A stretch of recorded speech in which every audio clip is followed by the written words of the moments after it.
The old asylum loomed over Briar Creek Road. Like a skeletal hand reaching from the earth, its rusted gates stood open, inviting yet menacing. Locals told chilling tales of Briarwood Asylum, stories of patients gone mad, cruel experiments and restless souls trapped within its decaying walls. For years, it stood abandoned. A monument to suffering and mystery, shrouded in an eerie silence broken only by the wind whistling through shattered windows. The townsfolk avoided it.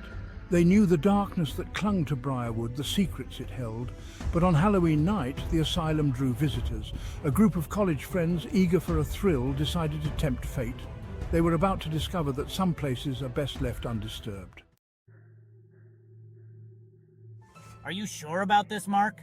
Jenna shivered, pulling her jacket tighter against the autumn chill. Mark, ever the daredevil, grinned. Relax, Jen. It's just an old building. Besides, what's Halloween without a little scare? There were 5 of them. Mark, the fearless leader, Jenna, the voice of reason usually ignored, Chris, the skeptic, Ashley, the adventurous one, and David, quiet and observant. They were seniors at nearby Crestfall College, bound by friendship and a shared love for the macabre. Tonight they sought a thrill, a break from midterms, from the ordinary. Briarwood Asylum, with its gruesome history, promised just that. A dare, a test of courage, a chance to prove their bravery, or their foolishness. A rusted gate groaned in protest as they pushed it open.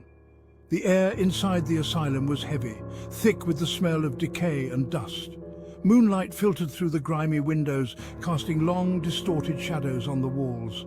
They walked cautiously down a hallway. Each footstep echoed in the oppressive silence, amplified by their racing hearts. Peeling paint revealed faded floral wallpaper, a stark contrast to the grim reality of the place. Chris shivered. Man, it's freezing in here. Anyone else feel a cold spot? He was standing in a patch of shadow. Ashley laughed nervously. Don't be such a scaredy cat, Chris. But even she couldn't shake the feeling that they were being watched, observed by unseen eyes in the darkness. Deeper they ventured into the heart of the asylum. They explored abandoned rooms, each one a snapshot of a life interrupted. A rusting bed frame, a chipped teacup, a child's doll lying discarded on the floor. What was that? A sudden noise made them jump, a scraping sound like fingernails on metal coming from the end of the corridor. Mike swallowed hard, his bravado faltering. Probably just rats. This place is falling apart. They moved cautiously towards the sound. As they reached the end of the hall, the scraping stopped. Silence descended once more, heavier and more oppressive than before. Then they heard it, a whisper, faint but distinct, a name spoken in the darkness. David. Jake froze, his blood turning to ice. It was his name. Did you guys hear that? Jake's voice was barely a whisper. They exchanged uneasy glances. The hairs on the back of their necks stood on end. It's just the wind playing tricks on us, Emily said, though her voice lacked conviction. They pressed on, their unease growing with each step. Finally, they reached Ward B, the most notorious section of the asylum. This was where the most severe cases were kept, where the air hung thick with the weight of despair and madness. As they stepped across the threshold, a chill wind slammed the door shut behind them, plunging them into darkness. Then they saw it. A ghostly figure, translucent and shimmering, drifting at the far end of the ward. It raised a hand, beckoning them forward. They pressed on, but the atmosphere grew heavier, almost suffocating. They heard whispers and distant cries, as if the building itself was alive with the memories of its tormented past. In one room they found chains hanging from the ceiling, swinging slightly despite the still air. Jake, ever the skeptic, suggested splitting up to cover more ground. Reluctantly, they agreed. Emily and Jake went one way, while Mike and Sarah took another corridor.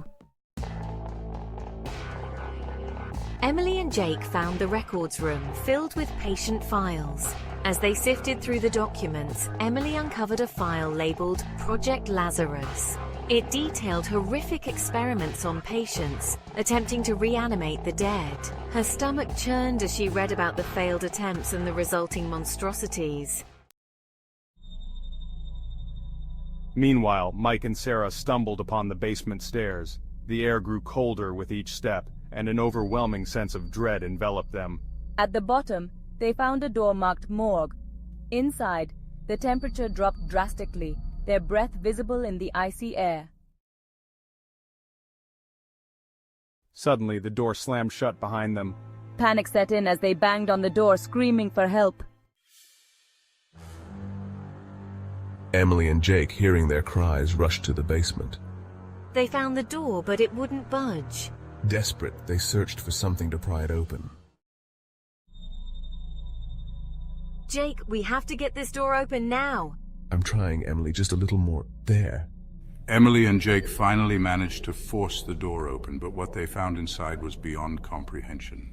Oh my God, Mike, Sarah. Mike and Sarah lay on the floor, their faces frozen in terror, eyes wide open but lifeless. Around them, shadows slithered and writhed, vanishing as the light flooded the room. What is this place? We need to get out of here, Jake, now. Sarah, come on, we have to move. Jake grabbed Sarah's arm and they ran, not stopping until they were outside the gates. Don't look back, just keep running. Panting and shaking, they vowed never to return. We're never coming back here, ever. The town's whispers grew louder after that night, with tales of the vengeful spirits of Briarwood Asylum. Jake and Emily never spoke of what they saw, but the haunted look in their eyes told enough. Years later, the asylum still stands, a decaying monument to the horrors that occurred within its walls. And on cold, dark nights, some say you can still hear the screams of the damned echoing through the halls of Briarwood Asylum.